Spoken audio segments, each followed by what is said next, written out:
दोस्तों, जब से राफेल विमान भारत आए हैं तब से भारत खुद को और ज़्यादा सुरक्षित महसूस करने लगा है, जबकि भारत के दुश्मन चीन पाकिस्तान खौफ खाने लगे हैं। लेकिन राफेल को लेकर आज जो खबर आई है वो आपको थोड़ा निराश ज़रूर कर देगी, क्योंकि अंग्रेजी अखबार यूरेशियन टाइम्स ने अपनी एक रिपोर्ट में दावा किया है कि राफेल बनाने वाली कंपनी दसों एविएशन राफेल विमानों का प्रोडक्शन बंद कर सकती है। और इसके पीछे अखबार ने कारण बताया है कि अनेकों उपलब्धियों के साथ साथ तमाम तकनीकी इनोवेशन के बावजूद राफेल को अंतर्राष्ट्रीय ग्राहक नहीं मिल रहे हैं, जिसके कारण अब कंपनी के सामने सरवाइव ही करने की समस्या पैदा हो गई है। हालांकि वायु सेनाओं के लिए बेहद उपयोगी और कारगर साबित हो चुके राफेल अपनी डाइवर्सिटी, कंपेटिबिलिटी एंड एबिलिटी साबित कर चुके हैं, जबकि फ्रांस की सेना का हिस्सा रह चुके राफेल वायु सेना के साथ ही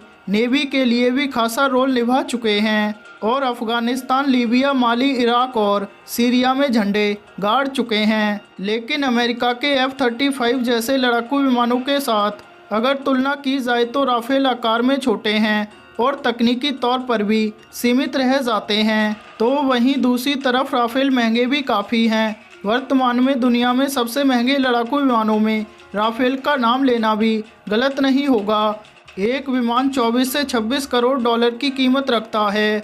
अब तक इसे केवल भारत, कतर और मिस्र ने ही खरीदा है और शुरुआती डील के बाद ये तमाम डील्स भी घटकर छोटी रह गईं। वैसे साल 2011 में भी ऐसा हुआ था कि फ्रेंच कंपनी दसों ने राफेल के उत्पादन और सौदों को बंद करने का मन बनाया था, क्योंकि लाख कोशिशों के बावजूद इसके लिए बड़े सौदे या ग्राहक नहीं मिल रहे थे। उस वक्त फ्रांस के रक्षा मंत्री तक ने कह दिया था कि राफेल सिर्फ फ्रांस की सेना तक ही सीमित रह गया है, जिसके बाद 2015 में कतर ने 24 राफेल जेटों का सौदा किया था और उसके बाद 12 और विमान खरीदे जाने थे। लेकिन 2019 तक सौदा फाइनल हुआ और अतिरिक्त विमानों की खरीदी रद्द हो गई।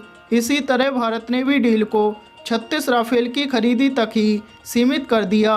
इससे पहले दसों के सामने बड़ा झटका तब था जब ब्राज़ील के साथ एक बड़ी डील होते होते रह गई। ब्राज़ील सरकार के साथ 4 अरब डॉलर की डील 2010 में दसों करने वाली थी, लेकिन स्वीडन की फाइटर जेट निर्माता कंपनी ने बाजी मार ली। इसी तरह फ्रांस से 24 राफेल का पहला बैच मिलने के बाद मिस्र ने भी डील स्विच कर दी और रूस के फाइटर्स खोई 35 की तरफ रुख कर लिया। दक्षिण कोरिया और सिंगापुर ने भी राफेल के बदले F-15 को तरजीह दी, तो ओमान, मोरक्को, UAE और कुवैत ने भी राफेल को रिजेक्ट कर दिया। महंगे सौदे के कारण लीबिया ने भी राफेल को छोड़ दिया और रूस के सुखोई 30 जेट को किफ़ायती होने के कारण चुना। इसके अलावा साल 2018 में राफेल के सौदे को बड़ा झटका तब लगा था जब बेल्जियम को दूसरे लड़ाकू विमानों के बजाय राफेल खरीदने पर 20 अरब यूरो के निवेश का लालच भी दिया गया था। रणनीतिक और आर्थिक समझौते के साथ अगले 20 सालों में 100% रिटर्न का प्रस्ताव भी राफेल सौदे पर दिया गया। और तो और कंपनी ने बेल्जियम को 5000 हाईटेक जॉब्स देने का भी वादा किया था, लेकिन बेल्जियम ने इसके बावजूद डील ठुकरा दी।